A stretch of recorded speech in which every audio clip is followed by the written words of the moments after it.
Crab, a general term for crustaceans belonging to Crustacea. In cuisine, industries such as fishing, distribution, and more treat creatures that are not taxonomically related to crabs, such as king crabs and coconut crabs, as crabs. While primarily found in oceans and coasts around the world, the many species of crabs of all different sizes can be found in a variety of environments such as land, brackish water, and fresh water. Of their 10 paraopods, 5 on each side, the first set acts as a claw. Their shells turn red when boiled because a coloring agent known as astaxanthin breaks apart from the proteins they are normally bound to in extreme heat. Yeah, I think that about says it all. Sure. An Imitation from a Crab by Pampania is one of my favorite manga of all time, and hands down my favorite manga to read real late at night. Not that it matters. I wouldn't really be able to tell you where it ranks, but the fact of the matter is I think about this manga very, very often. But I do often find myself needing to justify my love for this manga.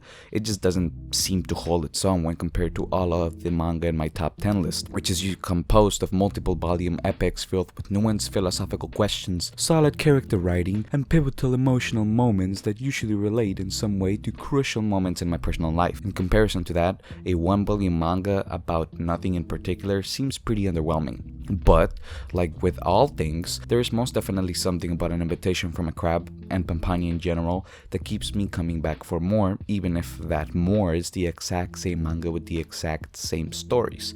I would even say the fact it's the same old thing over and over again is what keeps me coming back.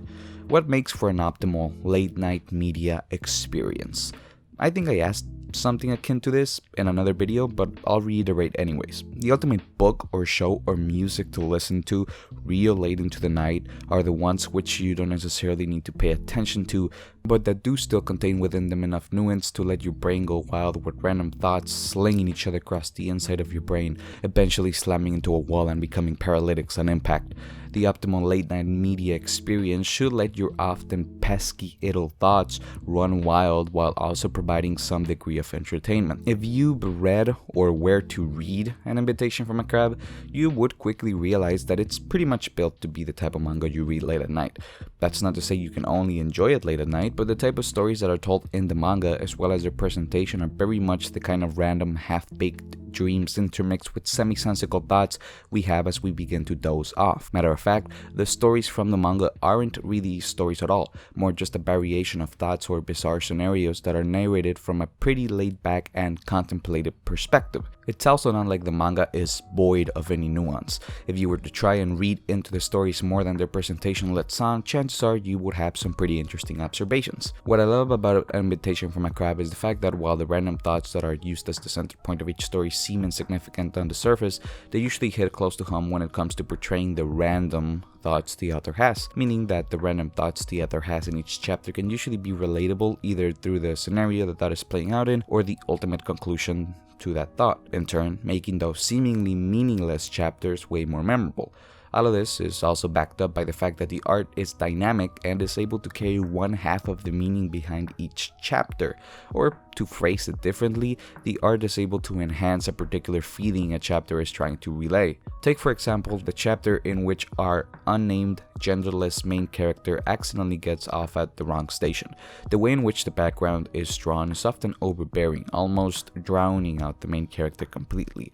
The unfamiliarity and anxiety that comes from being lost is very accurately portrayed through those crooked and overbearing backgrounds. Some things don't seem to be quite right and various places are named oddly. When our main character finally finds help, the setting regains a bit of its structure, and each panel from there on has our characters at the center of the backgrounds. The first half conveys the feeling of alienation that comes from being lost, and the second conveys the feeling of relief and comfort one feels when they get help from someone who is familiar with that perceived alien environment.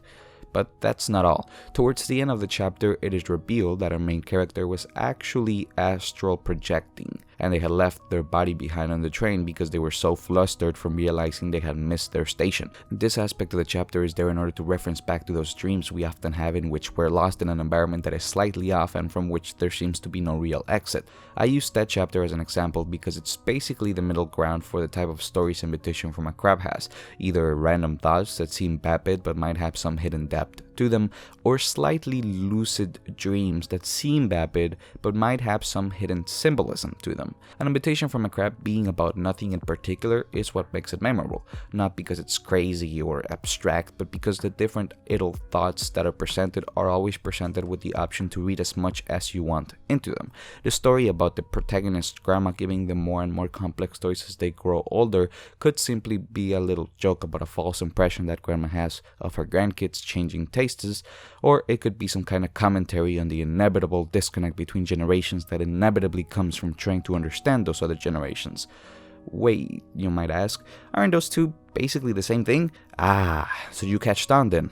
Yes, precisely. They are the same thing, but they can be said different ways, and those different ways in which they're said can conversely relay two different emotions. Just like I can elongate a simple point about a one-volume manga and pepper it lightly with seemingly complex observations, the manga itself easily presents scenarios that are interpreted the same way, but on different levels of intensity. That is why it's so rereadable, and also the ultimate late-night manga.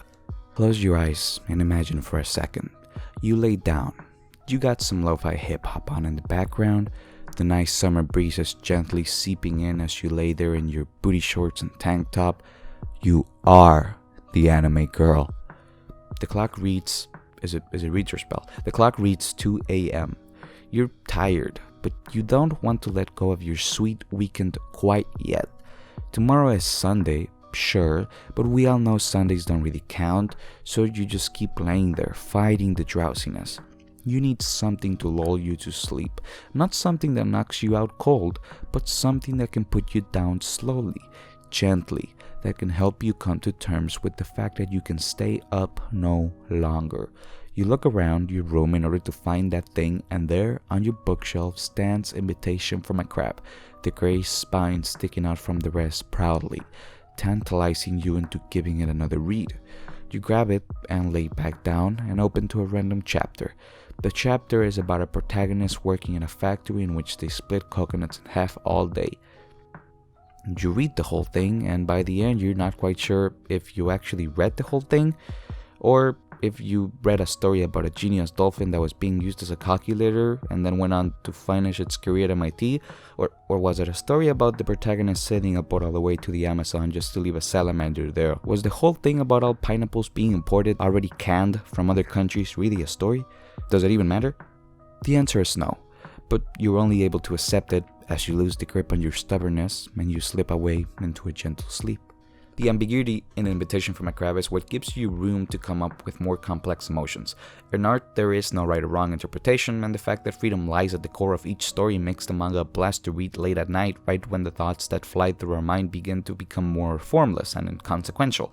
And to top it off, there are these cool little paragraphs at the end of every other chapter that are basically just the author sharing some thoughts they had that might have not made for great chapters or were too complex to be accurately portrayed visually. In conclusion, An Invitation from a Crab is basically just a visual diary, one filled with dreams or seemingly random thoughts that have enough weight to jock the noggin and enough leeway in the ultimate meaning to allow for the connection between reader and story to be decided solely by the reader. It's not death of the author, it's assisted suicide of the author, but not one in which the author forces us to shoot it in the head like those vapid and pretentious postmodern books, but instead asks us to oversee them as they take one too many sleeping pills and gently fade away forever. Pretty good manga. Please support Dempa Publishing. They're pretty cool guys. Goo whatever the fuck holiday is coming in August, and no, it isn't an advertisement, but I just really like Dempa. I just think they publish really good stuff. All right, all right. It's good talking to you. Bye. Right, just a quick little thing I forgot to mention too as well. It's just that fuck, what was it? Oh yeah, the manga also contains a lot of characters that are very much kind of like the same design over and over again. There's no real difference. It's like 4 template characters, but they're not really specific characters per se. They appear to just kind of take the place of whoever the author is imagining that situation with, I guess you could say.